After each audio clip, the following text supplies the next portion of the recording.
it's funny. This whole premise, dude, has brought up some memories for me. Actually, let me backtrack.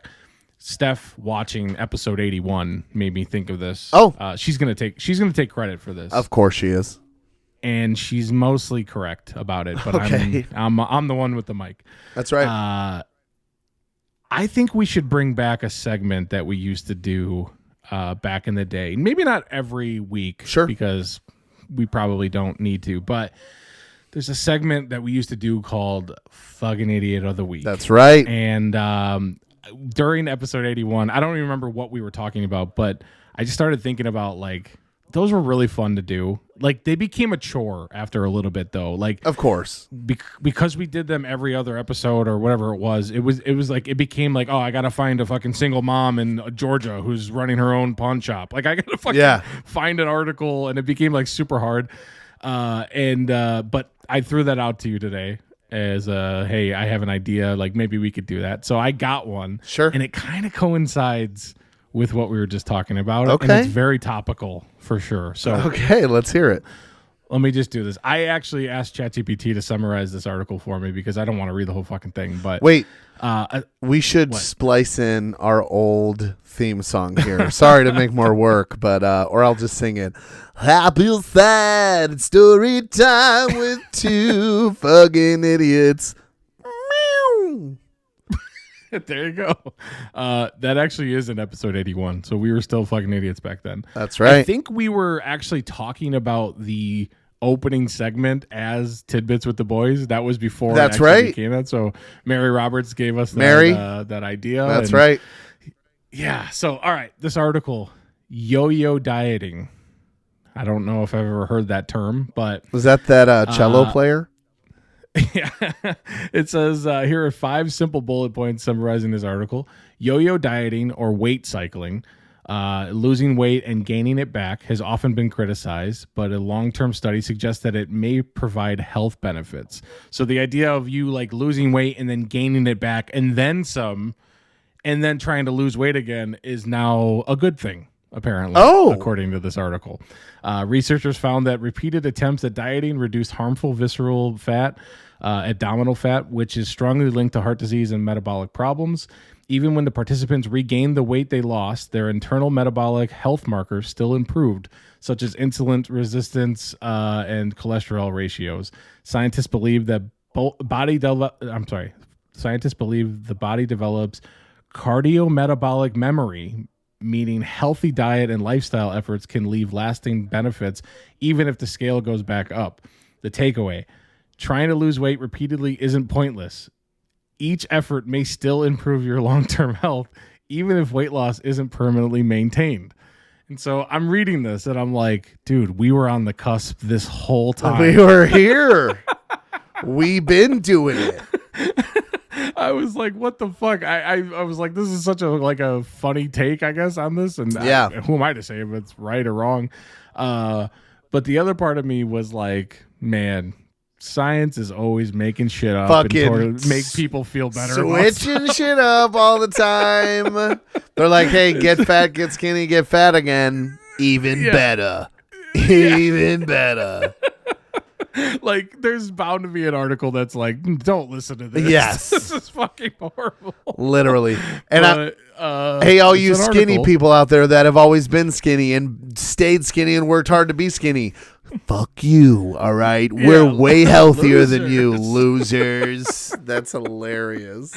Yeah, dude. I was dying laughing reading it. I'm like, who am I to argue? But I do think, like, every week there's an article explaining why cigarettes are actually still good for you. Yeah. And it's like, okay, I don't know about that. Exactly. And they are. I'm not a scientist. I'm not going to argue with it, but it did make me laugh, and it's very topical with our situation now. Yeah, so, of course. Apparently doing what we have been doing for the last 20 years is beneficial. We were ahead of the curve. Yeah, we were ahead of the curve. Do I gain this 20? Do I just go on a binge and gain this 26 back real quick? You know what I'm saying? Maybe you just double dug yourself. You could. I sure could too, and I sure could. Oh man, I've been praying for it. I literally, sorry, mild sidetrack. We got for Friday was National Employee Appreciation Day or something. Yeah. And so, people do things. And one of the things they did for us was I got this nice little bamboo phone stand. All right. That probably costs $1, which is fine. It helped me a lot today. And they gave us free Portillo's cake. Like, you got a slice of Portillo's cake. And I brought it home for the kids. I brought mine home for the kids, but there's an extra piece. Because me, Madison, and my mom all work at the same place.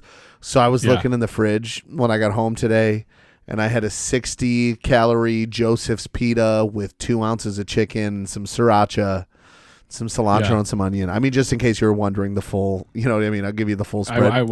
I slammed that, and then I just stood with the fridge door open and stared at that fucking cake for like 2 minutes. Then I opened it, and I took a big sniff.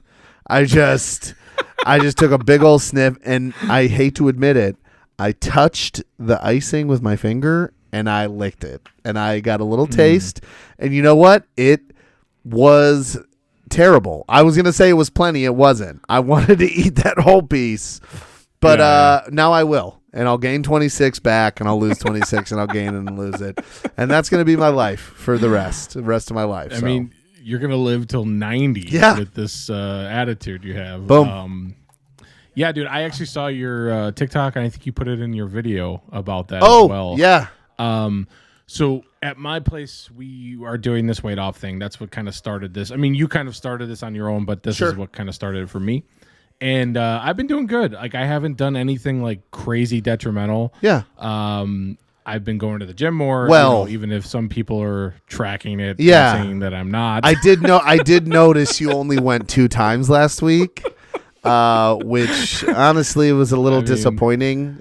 Could have been because you sawed through your right fucking thigh with your underwear, but my God, if you weren't horrible. A bitch, maybe you go more than twice and you lose more weight. But you're right, 100%. Who am I?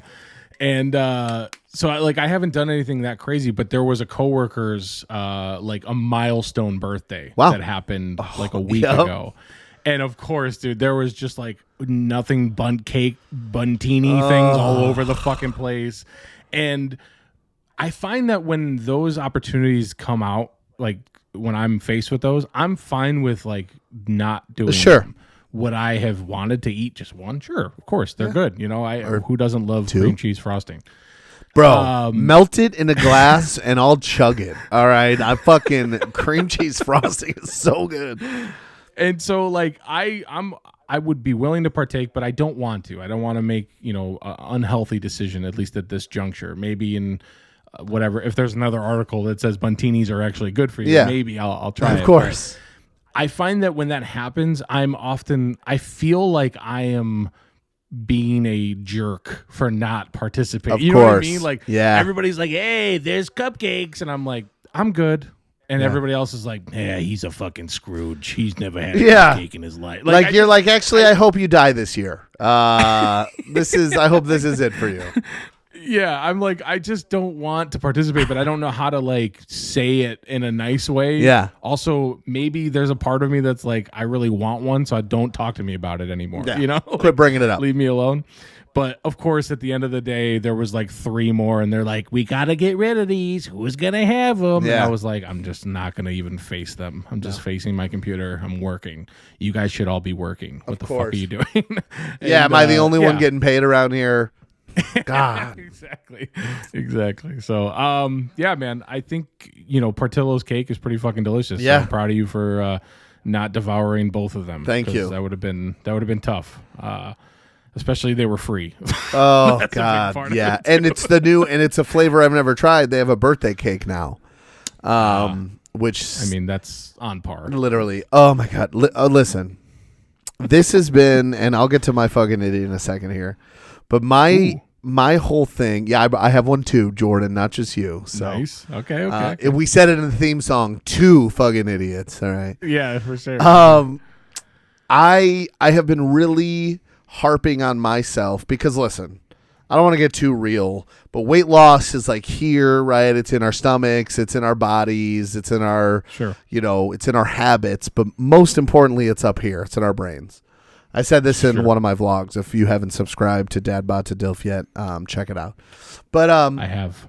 Thank you. I was talking to everybody else listening, but I did not pick up on no, that. that's okay. I was like, I don't know. I knew you had. Know. Yeah.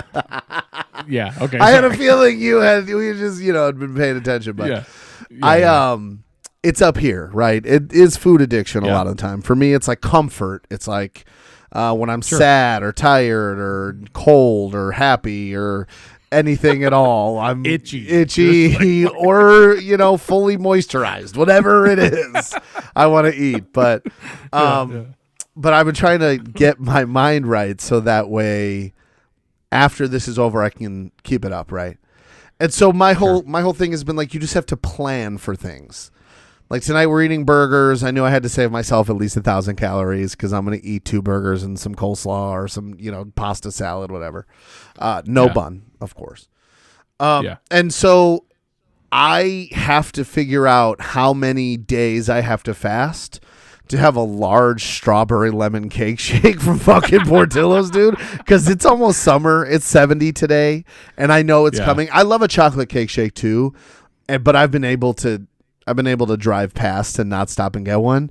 But as soon as I see that billboard for a strawberry lemon cake shake, brother, and I could maybe get a small one, but also my father didn't raise a bitch. All right. I'm going to need a large one. And that's it's at least 85% of my calories for the day. So maybe I'll just save it for like the end of a day and just have only that.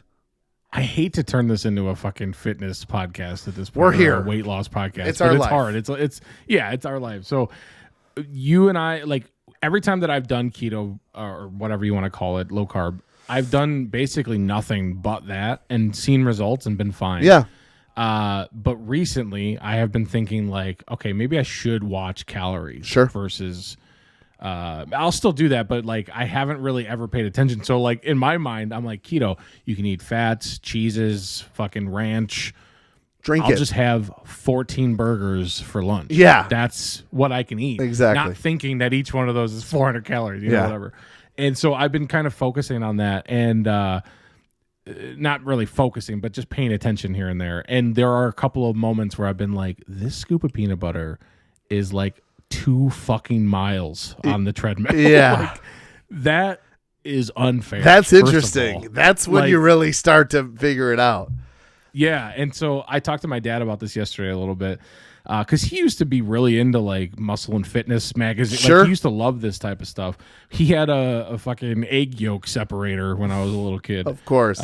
Which is basically like a spoon with a fucking hole in the bottom or in the sides, I guess.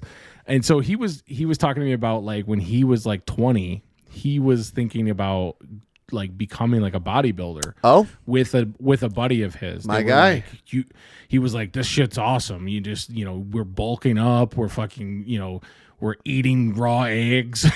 We're doing all the things. He's like, bulking was really fun. He's like, it's the cutting part that was like, this is miserable. It sucks. I don't want to eat a can of tuna and drink water all day. Like, this sucks. Literally. And so he basically was like, I don't want to do this anymore. This is not fun. So I'm not to that point yet, but I'm trying to just focus on like maybe not eating as many calories because it's hard to think. Like, I don't have fucking, I don't know, it's not Black Mirror yet. I can't look at a food and be like, oh, this is 600 calories. Yes. Like, in my head, I'm like, I don't know how much this is. So I've been trying to like chart it. And of course, I downloaded like 7 fucking apps. Each one's like, you can try this for free and get annoyed with ads, or you can just give me $60 a month and we'll be good. Yep. And it's like, fuck you, dude. Just give me an app that works. Literally. I fucking hate this shit. Literally. Everything is paid. Everything's got in-app purchases. It's fucking so annoying, dude. It's the worst. I did what Mary said was miserable in a message. Yeah. And I bought a scale, and I've been weighing most foods, like veggies, not as much, but like meat for sure. And like if I'm, almond milk for my protein powder and stuff, I measure that out and stuff. But I would kill to be in a body that I had to bulk up in order to work out. I don't think I've ever a single second in my life needed to eat more than I normally would in order to get stronger. I just have been bulking since I was 7 years old. I've been in a 29-year bulk, and now it's time for the cut. So I don't know. Listen, that's hilarious. Speaking of bodies that need to bulk, we'll get to my fucking idiot, which isn't strictly fitness based, but it's kind of in the same realm too. You'll appreciate it maybe. Okay. There was a marathon this past weekend, and maybe you saw these clips because they're all over the place right now. I did. I think I did. But an American did something not just amazing because he won this marathon, but in the fashion that he pulled it off was fucking chef's kiss, as the kids say. Nathan Martin, he's a track coach at some high school. He's been running marathons. He's a pro. He's competitive. You know what I mean? This wasn't even his PR necessarily. But he was behind the leader of this race, Michael Kimani Kamau, from Kenya, which I don't know what a positive stereotype is. I think it's still a stereotype. Of course he was from Kenya. Yeah, of course. Yeah. And in like the last, 50 meters, 100 meters, Nathan started to close the gap. And here's where I'm like so grateful for the... Okay, anyway, hold on. Let me say this. So he overtook Michael with less than 100th of a second. Like literally as they were crossing the finish line, he jumped in front of him and hit the barrier first and ended up winning. It was a photo finish. Yeah. They both finished with the same exact time on the clock because they crossed virtually the exact same time. It was just Nathan was just a little in front of him. And I'm actually going to pivot a little bit because he was my fucking idiot and he fully deserves to be. It wasn't his fastest marathon he's ever run. He ran it in 2 hours, 11 minutes, and 17 seconds, which is like 12.75 miles an hour for 2 hours. That's insane. Yeah, that's crazy, man. But I'm going to give the fucking idiot to the crowd because they could have spoiled that for him. I feel like I watched the video and I listened and maybe there were some murmurs, but it's like at any point they could have started yelling and the Michael guy would have known someone was coming up behind him and he might have just even leaned forward at the last second. Sure. But they stayed pretty quiet and I feel like it literally scared him when that guy popped up behind him, when Nathan popped up to win, because he didn't hear him coming. He didn't know he was coming. They both gave everything they had. The guy fell down, the guy who lost. He got second place. Yeah. Because I think it scared him so bad, and he was like, oh, shit, but it was too late. And he lost a fucking marathon with like a 50-meter lead. Literally. Like the last little bit. Like, literally. And he was embarrassed. Yeah, he would have known if anyone in the crowd would have been like, oh my God, he's right behind you. And no one did. And so an American came through and won it for the USA. It's like the fucking Olympics all over again. America beat Canada in the whitest sport. And then America beat Kenya in I don't know if it's the blackest sport, but you know what I mean. It's the most African sport, that's for sure. Yeah, so for sure. Shout out to all those fucking idiots. That is really funny. By the way, I guess my fucking idiot. We're out of practice. It's just the scientist who made this shit up. I guess that makes sense for me. Yeah, I'm gonna be honest. You froze for me, and the people watching will notice. But the people listening won't have any idea because we spliced together. So the first 10 seconds, I'm just sitting there intently looking at you, waiting for it to come back. And then I got the gist of it. I understood what you were saying, thank God. Yeah. You know, you're a to-the-point guy. You don't ever pontificate or draw things out. So I was lucky to know what you were saying. But I figured I would let it roll and then we'd fix it in post. But I got the gist. Those scientists fucking rock. I love them, so. Yeah, there are always scientists doing science on everything. Yeah. Like they're just getting grants and just looking at stuff that nobody needs to be looked at. Exactly. And, I think for the longest time we've known as a society that losing weight and keeping it off is probably a good thing. Yeah. But not for these guys. Nope. They just they went through and made up whatever they wanted to make up. So yeah, that's good. I did see the marathon clip, and I saw a comment that was like, That guy ran 26.1999999 miles and didn't win or something like Literally. that. He just didn't get to the 26.2 or whatever. Because he like fell. He fell at like right at the thing. It was hilarious. I will say I think this. there's something to chasing somebody. Yeah. Like your body is like, I fucking need to Absolutely. It's hard to lead. They say that in races and stuff. A lot of really good runners, they'll hang back until the end. Yeah. I will say this too. We're healthier than both of those marathon runners. We're better athletes. We're healthier because we've yo-yoed. So, and that's science. And you can't refute science. So, that is science, dude. Real quick, I wanted to add to this because as I was doing research, I found some interesting facts. So we're just gonna smash our two old segments together. But are these mind-blowing facts? Kind of, a little bit. Okay. Let's do it. Will Ferrell ran a marathon in 2003. What? Okay. I'll ask you as Buddy the Elf. Yeah, right. I'll ask you a question. I'm going to give you like 3 people and you're going to tell me 4 people and you're going to tell me in what order you think time-wise who the fastest was, okay? Okay. Yeah. 4 marathons. Will Ferrell, okay? Ryan Reynolds, okay. Kevin Hart, okay, and Diddy. Why does Diddy need to be a part of this? Well, what are we doing here? Well, listen, maybe he had baby oil on his shoes because he was the slowest one. I'm sorry, I'm ruining it for you. He came in at 4 minutes and 14 seconds. 4 minutes and 14 seconds. 4 hours and 14 minutes and 54 seconds. I was like, how fast? I'm gonna say Kevin Hart, Ryan Reynolds, Will Ferrell. Okay, in that order. Not a bad guess. Okay. Kevin Hart has small legs, 4 hours and 5 minutes. These are all good paces for just recreational runners. Will Ferrell, 3 hours and 56 minutes. Damn, man. That is sub crazy. 4 hours, and he didn't do it for a bit. Like he did it because you know what I mean, for charities can choose people to run. He did it on behalf of a charity that he co-founded. I love, and as much as honestly I think that Bert Kreischer is chuggy as fuck. I'm sorry for anyone listening, like he's cringy in a lot of ways. He just ran a marathon and I think did pretty well. It's like 4.5 hours. That I'm not 100% sure. Insane. Might have been 5 hours, but he did it with essentially no training. Just on his weird cockiness that he has in his brain. So shout out to him for that. And then Ryan Reynolds, 3 hours and 50 minutes. Ran the fastest, but only 6 minutes faster than Will Ferrell. You put those two next to each other, you're not going to assume that they're similar athletically at all. But Will Ferrell is a beast. Sneaky athletic, that guy. Lunch pail guy. First in, last out. You know what I mean? I've always been a Will Ferrell fan. I know that, like, I feel like it's just SNL people. Whenever they become like movie people, there's like a fence, and some people fucking hate him.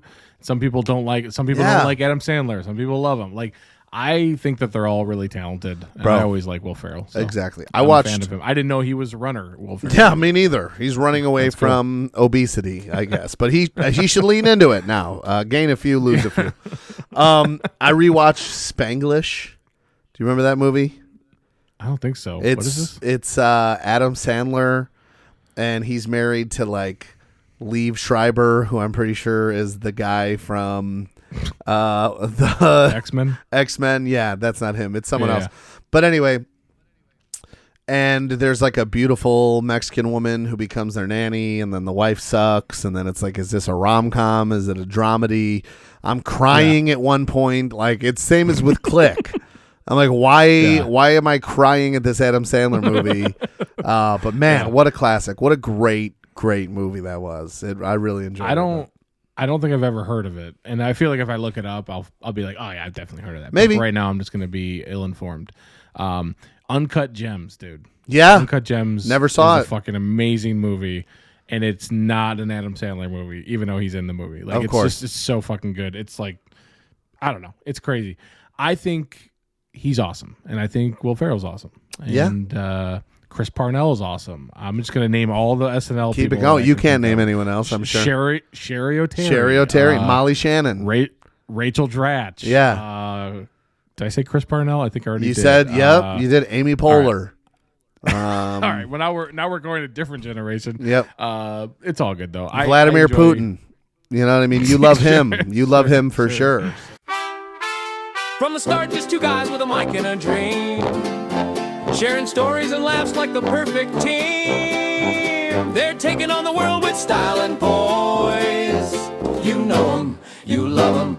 It's Tidbitz with the boys.